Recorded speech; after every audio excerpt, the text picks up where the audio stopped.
Ça a commencé depuis mon enfance, hein. Bon, depuis l'âge de 8 ans, quand mes parents m'ont acheté mon premier violon.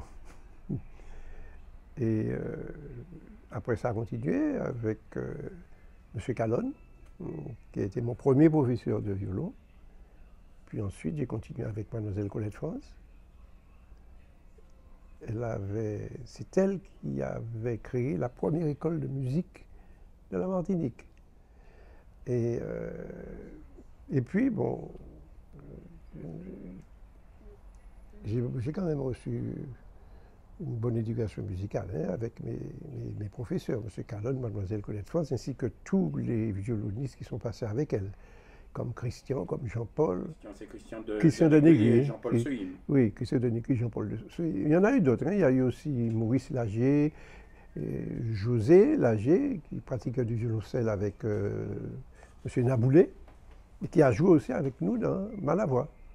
Tu vois. Et bon, alors maintenant, je conserve un très bon souvenir de cette période, où ce qui m'a permis justement de maîtriser mon instrument quand même avec un certain niveau quand même.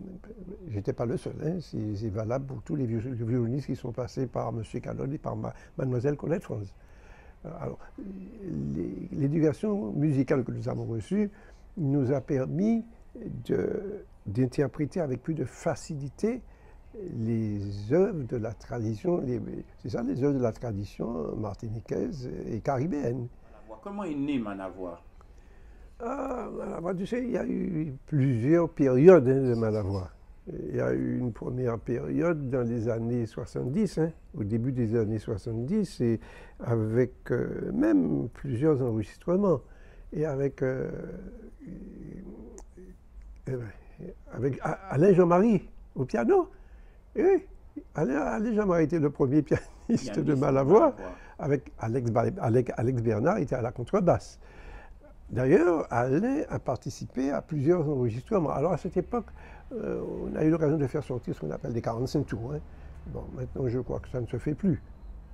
C'est de plus en plus rare. D'ailleurs, nos premiers enregistrements ont eu lieu en Guadeloupe, dans le studio de M. Cellini. Polo y a participé aussi, mais en tant que vibraphoniste. Alors, bon, ça, c'était les tout premiers enregistrements du premier Malavoie. Et dans ce premier Malavoie a figuré aussi Rémillon et puis Denis Dantin. Marcel Rémillon et Denis Dantin. Oui, attention, on a bien tourné avec eux, hein. C'était les premiers copains de musique et du quartier aussi, d'ailleurs, du quartier d'Étienne-Saint-Ville. Et voilà.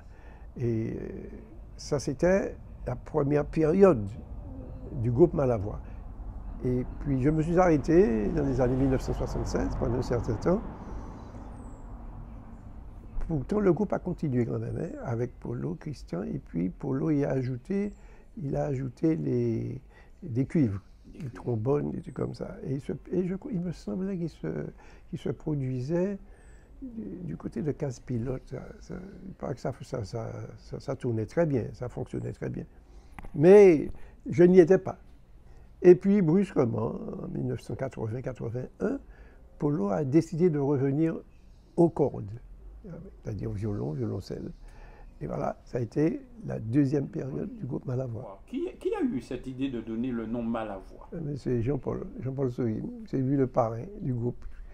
Alors ça, c'était en souvenir de la canne Malavoie. La canne Malavoie, dont on ne connaît pas exactement l'origine. D'où vient-elle cette canne?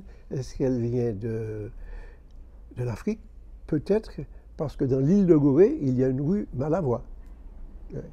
C'est-à-dire que pour nous, le nom Malavoie rappelle une certaine variété de canne à sucre.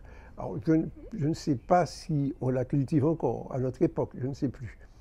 Mais c'est là à l'origine du groupe, hein. Malavoie, c'est la canne Malavoie. Voilà.